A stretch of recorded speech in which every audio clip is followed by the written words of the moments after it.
दो रिक्शे वाले रात में पुराने कोठे के पास से गुजर रहे थे।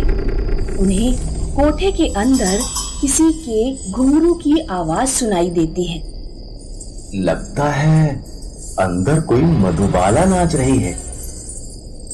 इतने दिन बीत गए, पत्नी के मरने के बाद किसी औरत से बात तक नहीं हुई है। तभी घूंघट से मुंह ढांके एक औरत दोनों रिक्शे वालों को हाथों से इशारा करके अंदर बुलाती है। चलो चलो, वो हमें अंदर बुला रही है। दोनों अंदर जाते हैं। तभी उनके चिल्लाने की आवाज आती है, बचाओ बचाओ बचाओ। सुबह रोड पर भीड़ लगी थी। दोनों रिक्शे वालों के सिर धड़ से अलग थे। रिक्शे वालों को किसने मारा? क्या है पुराने कोठे का राज? आइए सुनते हैं कहानी कोठे वाली भूतनी। शिवालीपुर गांव में भवानी सिंह अपनी पत्नी और बेटे मोहन के साथ रहता था। भवानी सिंह का बेटा मोहन आवारा था। देर रात तक अपने दोस्तों के साथ घूमता रहता। एक दिन मोहन रात के 12 बजे तक घर लौटा। आ गए नवाब? कहाँ भटक रहा था इतनी रात तक? घड़ी में टाइम देख जरा। पिताजी, अब मैं बड़ा हो गया हूँ। अब ये टोका टाकी मुझे अच्छी नहीं लगती। ओहो, आवारा गर्दी करने के लिए मैं बड़ा हो गया हूँ और पैसे कमाने के लिए बड़ा नहीं हुआ। पैसे भी कल से तू अपने ही आप कमाएगा। सुन रही हो? कल से इस नालायक को एक फूटी कौड़ी मत देना। कल क्यों, मैं अभी चला जाता हूँ। सुन तो बेटा, अभी इतनी रात में कहाँ जा रहा है? मोहन अपनी माँ की बात नहीं सुनता और रात में ही घर से बाहर चला जाता है। मोहन नशे में था। वो चलते चलते पुरानी कोठी के पास पहुँच जाता है। एक औरत जिसका आधा मुंह ढका हुआ है, पैर उल्टे हैं, घुंघरू पहनी हुई है और छम छम करते हुए कोठे के बाहर आती है और मोहन को बुलाती है। मोहन कोठे की तरफ बढ़ ही रहा था कि तभी वहाँ मोहन का एक दोस्त आ जाता है। अरे मोहन, यहाँ क्या कर रहा है? तुझे वो कोठे के अंदर लड़की दिखाई पड़ रही है? लड़की वहाँ से गायब हो चुकी थी। मुझे तो वहाँ कोई लड़की दिखाई नहीं पड़ रही। तुझे जरूर चढ़ गई है। इस कोठे के पास मत आया कर। यहाँ कई लोगों की लाशें मिल चुकी हैं। अब तू ये बता, तू यहाँ कर क्या रहा है? बाप ने घर से निकाल दिया। चल मेरे घर चल। मोहन और रमन सड़क पर चल रहे थे। तभी वहाँ एक लड़की दौड़ती हुई आती है। सुनो, वो मेरी बहन को कोठे पर उठाकर ले गए हैं। मेरे साथ चलो, मेरी मदद करो। भाग यहाँ से, हमें कुछ नहीं पता। तू ये क्या कर रहा है रमन? हमें इस लड़की की मदद करनी चाहिए। इसके चक्कर में मत पड़, ये कोई जाल हो सकता है। कैसी पागलों जैसी बातें कर रहा है? तू जा, मैं इस लड़की की मदद करना चाहता हूँ। रमन अपने घर चला जाता है और मोहन लड़की के साथ कोठे पर पहुँचता है। जैसे ही रमन कोठे के अंदर पहुँचता है, लड़की गायब हो जाती है। मोहन देखता है कि 3 आदमी, जिनमें एक मोहन के पिता भी हैं, एक औरत को इधर उधर खींच रहे हैं। अरे, हमसे भागकर कहाँ जाएगी? पहले तो रोजाना यहाँ नाचा करती थी। मुझे छोड़ दो, अब मेरी शादी हो चुकी है। ऐसे कैसे छोड़ दें? मोहन तुरंत भागकर अपने घर जाता है। उधर भवानी सिंह अपनी पत्नी के साथ सो रहा था। भवानी की आँख खुलती है। एक औरत जो घुंघरू पहने हुए थी, भवानी सिंह के सीने पर बैठकर उसका गला दबा रही है।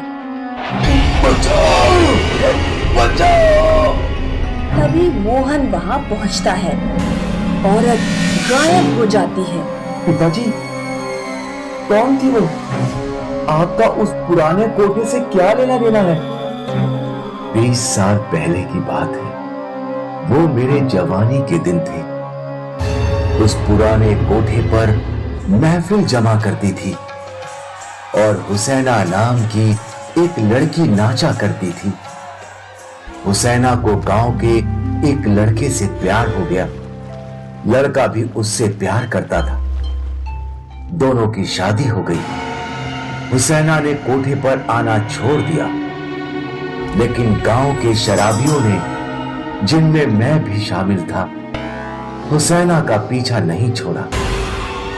एक दिन हम 3 दोस्त हुसैना के घर गए और उसके पति को मार दिया और हुसैना को कोठे पर उठा लाया। जब हुसैना ने नाचने से मना किया तो हमने उसे भी मार दिया। हुसैना की आत्मा भटक रही है, लोगों की जानें ले रही है, और इसके लिए आप और आपके दोस्त जिम्मेदार हैं।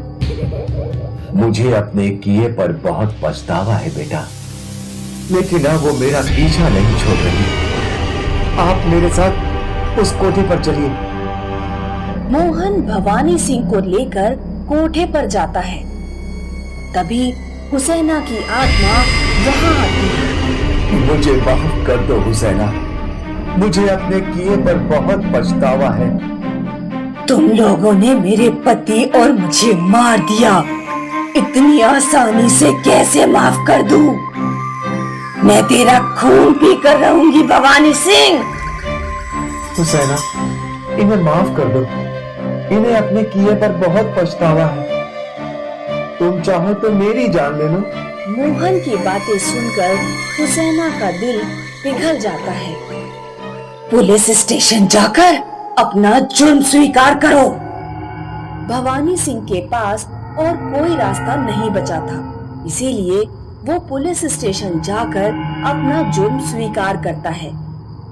कोर्ट भवानी सिंह को 20 साल की सजा सुनाती है। तब हुसैना की आत्मा को शांति मिलती है। दिल्ली की एक आम सोसाइटी में रहता था व्यास परिवार, जिसमें थी मम्मी अनीता और उनकी बेटी प्रिया। अरे प्रिया, तुम अपना टिफिन भूल गई। मम्मी रहने दो, अब मुझे लेट हो रहा है। मेरे फ्रेंड्स मेरा वेट कर रहे हैं, मैं कैंटीन में कुछ खा लूंगी। ओहो, ये आजकल के बच्चे भी ना। तभी उनकी पड़ोसी बाहर आई। बिल्कुल सही मिसेस व्यास, मेरा बेटा भी बिल्कुल ऐसा ही है। देखिए ना, सुबह से उसके लिए टिफिन तैयार कर रही थी और वो टिफिन छोड़कर चली गई। मैं समझती हूँ आप पर क्या बीत रही है। आजकल के बच्चे होते ही ऐसे हैं। अनीता और सुशीला रोज अपने अपने घरों से बातें किया करती थी। साल बीत गए पर इनका रूटीन नहीं बदला। इनके घर इतने नजदीक थे कि इन्हें गप्पे मारने के लिए घर से बाहर भी नहीं निकलना पड़ता था। लेकिन एक रात इस सोसाइटी में एक चोर आया। उसने देखा कि सब घरों की कोई न कोई लाइट चालू है। लगता है ये सब लोग अभी तक जगे हुए हैं, मुझे बाद में आना चाहिए। लेकिन तभी उसकी नजर अनीता के घर पर पड़ी। ये घर में शायद कोई नहीं है, इससे अच्छा मौका नहीं मिलेगा। चोर पाइप के सहारे ऊपर चढ़ने लगा। ऊपर चढ़कर उसने एक तार की मदद से खिड़की की कुंडी खोल दी। लेकिन जैसे ही वो अंदर गया तो उसकी आंखें फटी की फटी रह गई। उसके सामने अनीता और प्रिया की लाश थी। चोर पसीना पसीना हो गया। उसे समझ नहीं आ रहा था कि वो क्या करे। चोर वापस पाइप के रास्ते उतरा और भागने लगा। वो सीधा पुलिस स्टेशन गया और वहां के इंस्पेक्टर को सब कुछ बता दिया। हो सकता है चोरी करते वक्त तुमने ही उन दोनों का खून किया हो और अब बचने के लिए हमारे पास आए हो। नहीं सर, ऐसा कुछ नहीं है। वो लाशें देखकर मैं डर गया और सीधा यहाँ आ गया। मैं चोर हूँ सर, हत्यारा नहीं। इसको गिरफ्तार कर लो हवलदार। चोर को जेल में बंद करके इंस्पेक्टर और हवलदार अनीता के घर के लिए निकले। इंस्पेक्टर ने अपना पंचनामा शुरू कर दिया। अगले दिन इंस्पेक्टर फॉरेंसिक एक्सपर्ट से मिलने गए। सर, इन दोनों की मौत को 3 महीने हो गए हैं। व्हाट? ये लोग 3 महीने से मरी हुई हैं और लाश से कोई बदबू भी नहीं आ रही? यही तो मुझे भी समझ में नहीं आ रहा है सर। अब तक तो लाश का डीकंपोज होना स्टार्ट हो जाना चाहिए था। और मरने की वजह? चाकू से। प्रिया को किसी और ने चाकू मारा है और अनीता ने अपने आप को। ऐसा भी तो हो सकता है कि अनीता ने प्रिया को मारने के बाद खुद को मार लिया। हाँ, इसके चांसेस बहुत ज्यादा हैं। ठीक है सर। यहाँ से निकलकर इंस्पेक्टर सुशीला के घर पहुंचे। सर, उन दोनों को किसने मारा? यही तो पता करना है। खैर ये बताइए, 3 महीने से आपका बगल वाला घर बंद है, तो आप लोगों को शक नहीं हुआ? नहीं सर, कल तक तो सब ठीक था। सब ठीक था? अभी कल ही तो मेरी बात मिसेस व्यास से हुई थी। व्हाट? ये कैसे पॉसिबल है? उन दोनों को मरे हुए 3 महीने हो गए। क्या? नहीं सर, आप चाहो तो किसी से पूछ लीजिए। वो दोनों कल तक जिंदा थी। कल मैंने प्रिया को भी देखा था। ये सुनकर इंस्पेक्टर के होश उड़ गए। उसे समझ नहीं आ रहा था कि ये कैसे हो सकता है। इंस्पेक्टर ने और लोगों से पूछा तो सबका यही कहना था कि वो माँ बेटी कल तक जिंदा थी। कुछ दिन बाद इंस्पेक्टर पुलिस स्टेशन में थे, तभी सुशीला वहां आई। सर, कुछ तो गड़बड़ है। क्यों? क्या हुआ? आज भी उस घर की लाइट्स ऑन रहती हैं। रोज अगरबत्ती की खुशबू आती है। ऐसा लगता है कि कोई वहां है, पर पता नहीं कौन। लेकिन हमने तो वो घर सील किया था। सर, आप खुद ही इन्वेस्टिगेट कर लीजिए। ठीक है, आज रात मैं खुद वहां आऊंगा। सुशीला वहां से चली गई और इंस्पेक्टर असमंजस में फंस गया। उस रात इंस्पेक्टर और हवलदार अपनी जीप घर से कुछ दूरी पर लगाकर बैठे थे। सर, अब तक तो सब ठीक ही लग रहा है, और वैसे भी हमने घर सील किया है। कोई कैसे घर में जा सकता है? ये केस बहुत अजीब है। मर के 3 महीने हो गए और लोगों का कहना है कि वो लोग जिंदा थे। कुछ तो गड़बड़ है संजय, हमें पता लगाना ही पड़ेगा। ठीक है सर, आप चाहो तो सो जाओ, मेरी नजर है उस घर पर। नहीं संजय, इस केस ने मेरी नींद उड़ा दी है। मुझे कहां नींद आएगी? तो चलिए सर, आप और मैं फोन पे स्नेक एंड लैडर का गेम खेलते हैं। ये अच्छा आइडिया है। हम जगह भी रहेंगे और एंटरटेनमेंट भी हो जाएगा। इंस्पेक्टर और हवलदार फोन पे स्नेक और लैडर का गेम खेल ही रहे थे कि अचानक अनीता के घर की लाइट्स ऑन हुई। वो देखो संजय, लाइट्स ऑन कैसे हुई? दोनों जीप से बाहर आकर खड़े हो गए और तभी अनीता अपने घर से बाहर आई। ये देखकर इंस्पेक्टर और हवलदार दोनों चकरा गए। हवलदार वहीं बेहोश हो गया। संजय, संजय, उठो संजय। भूत, सर भूत है। इंस्पेक्टर ने हवलदार को जीप में बिठाया और खुद अनीता के घर की ओर चलने लगा। इंस्पेक्टर ने दरवाजे का ताला खोला और अंदर गया। अंदर जाते ही उसे जोर जोर से झगड़ने की आवाजें सुनाई दे रही थी। मैंने कहा ना प्रिया, वो लड़का तुम्हारे लिए ठीक नहीं है। माँ, मैं उसे प्यार करती हूँ और उससे ही शादी करूंगी। क्या इसी दिन के लिए तुम्हें पाल पोस के इतना बड़ा किया था? वो मुझे नहीं मालूम। उस लड़के की 3 शादियां हो चुकी हैं और 3 तलाक भी। अब तक उसे समझने वाली कोई मिली नहीं, इसीलिए। और माँ, हम दोनों एक दूसरे के लिए ही बने हैं। वो तुम्हारे साथ भी वैसा ही करेगा जैसा उसने अपनी पहली 3 बीवियों के साथ किया था। माँ, तुम उसे नहीं जानती और वैसे भी मैं उसके बच्चे की माँ बनने वाली हूँ। हे भगवान, ये तुमने क्या कर दिया? अब मैं दुनिया को क्या मुंह दिखाऊंगी?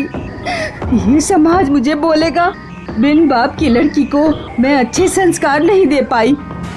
माँ, आपको अब भी समाज की पड़ी है, मेरी नहीं। मुझे तुम्हारी पड़ी है और तुम्हें इस समाज में ही रहना है। इसीलिए हम कल ही अबॉर्शन करवाएंगे। मैं अबॉर्शन नहीं करवाऊंगी। तुझे कराना पड़ेगा। नहीं करवाऊंगी। प्रिया, तुझे करना पड़ेगा, वरना क्या? आप मुझे मार देंगी? हाँ।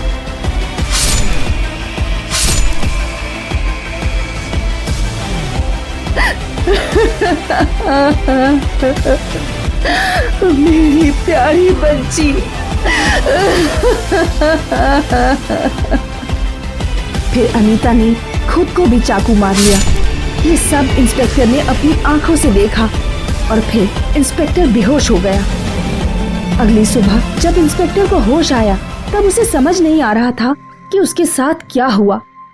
उसे मर्डर कैसे और क्यों हुआ वो तो पता चल गया था, लेकिन वो फाइल में क्या लिखता कि अनीता और प्रिया के भूत ने उसे ये बताया। अब भी इस घर में अक्सर अनीता और प्रिया झगड़ती हैं। पड़ोसी डर के मारे रात में अपने घरों से बाहर नहीं निकलते और ये घर दिल्ली की हॉन्टेड जगहों में गिना जाता है।